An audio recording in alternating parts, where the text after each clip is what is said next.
হরে কৃষ্ণ। আজ ন্যায় আর অন্যায় নিয়ে আলোচনা। আজ যে মানুষরা কোনো ভালো আলোচনা করলে যদি কোনো ভগবান নিয়ে আলোচনা করে তা বেশি শুনতে চান না। শুধু যে এই নানা রকম হিন্দি গান, ডান্স তো নেশা জন্য লিপ্ত হয়ে যান। মানবের মধ্যে যে এটা আপনারা সবসময় চলেন সেই দিকে, কিন্তু চলেন না যে তা না, চলতে আপনার ইচ্ছা হলে চলেন, কিন্তু যে ঠাকুর ভক্তিত যে আলোচনা করা হয় মন দিয়ে সেটাও শোনা দরকার। তলে আপনাকে মনটা সান্ত্বনা হবে, শান্তি পাইবেন। কিন্তু শান্তি না পেতে গেলে কিছু কিছু আলোচনা শুনতে হয়। আপনারা মন দিয়ে বুঝুন, শুনুন, দেখবেন একদিন আপনার কাজে লাগবে। যে সময় আপনারা কোনো অসুবিধাতে পড়বেন, বিপদ আপদে পড়বেন, সেই সময় ঠাকুর ভজনা করলে হবে না।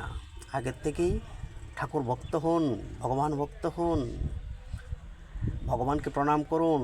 প্রণাম করে পরে তারপরে আপনার নানান দিকে যান, আপনি এশ করেন, আনন্দ করেন, কোনো অসুবিধা নাই। কিন্তু ঠাকুর ভক্তের যে আলোচনা করে তাও কিছু শুনুন, কাজে লাগবে। আপনারা অনেক সময় দেখা যায় যে কোনো শুনতে ইচ্ছুক না, অন্য কিচ্ছু যদি গান হয়, হিন্দি গান হয়, কোনো ডান্স হয়, বিভিন্ন রকম দেখানোর মধ্যে লালসা হয়, এটার মধ্যে আপনারা ডুব দিন। কিন্তু সেটাতে ডুব দিলে আপনারা কিন্তু লাভবান কৃষ্ণ ভক্তের দিকে হবেন না, ধর্মপথে হবেন না। ধর্ম এমন এক ছোটোর থেকে বড় সবারই লাগে। যে সময় বিপদে পড়ে মানুষে সেই সময় বুঝতে পারে ধর্ম কী। তার জন্য ধর্মকেই কিছু অনুভব করুন, অনুভব করে তারপরে আনন্দ করুন। আনন্দ যে করবেন না তা বলি না, তাও কেউই বলবেও না। আনন্দ আপনি যেভাবে মনটা চায়, হিন্দি গান শুনুন, বাংলা গান শুনুন, আপনার বিভিন্ন রকম সিনেমা পাবলিসিটি যেটাই করুন না কেন, যেটা ভালো লাগে আপনার দেখুন, কোনো অসুবিধা নাই। কিন্তু বিভিন্ন রকম পিকনিক করুন, কিন্তু নেশা এমন করবেন না। নেশাটা কম করুন, রোজই আপনার করতেই হয়। কিন্তু যে কৃষ্ণের নামে, যে কোনো ভগবানের নামে আলোচনা করে সেটাও আপনার মন দিয়ে উপলব্ধি করুন।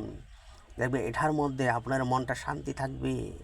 চেষ্টা করুন, যদি চেষ্টা করতে না পারেন, বড় জ্যেষ্ঠরা যে আছেন, শিক্ষিত ব্যক্তি, জ্ঞানী ব্যক্তি যারা আছেন, জ্ঞানী পণ্ডিত, তার সঙ্গে আলোচনা করুন, দেখবেন মনটা শান্তি হবে।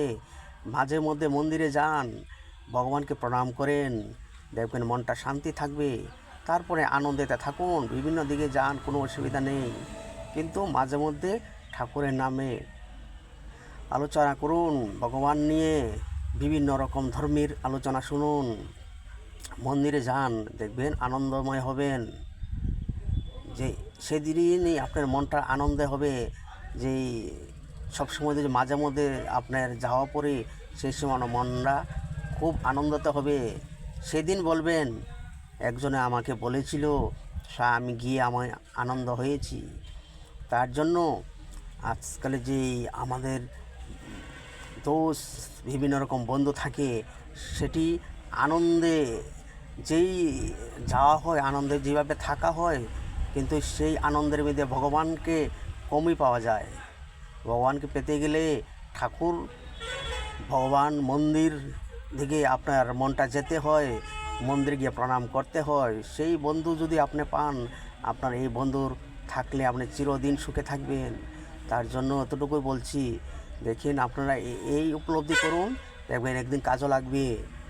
আপনি এই কথাটি আমার মন দিয়ে শুনুন, দেখবেন কাজও লাগবে। আমি যতটুকু বলছি, যতটুকু পারছি, মন দিয়ে আপনাকে বোঝানোর জন্য চেষ্টা করছি। হরে কৃষ্ণ, হরে রাম।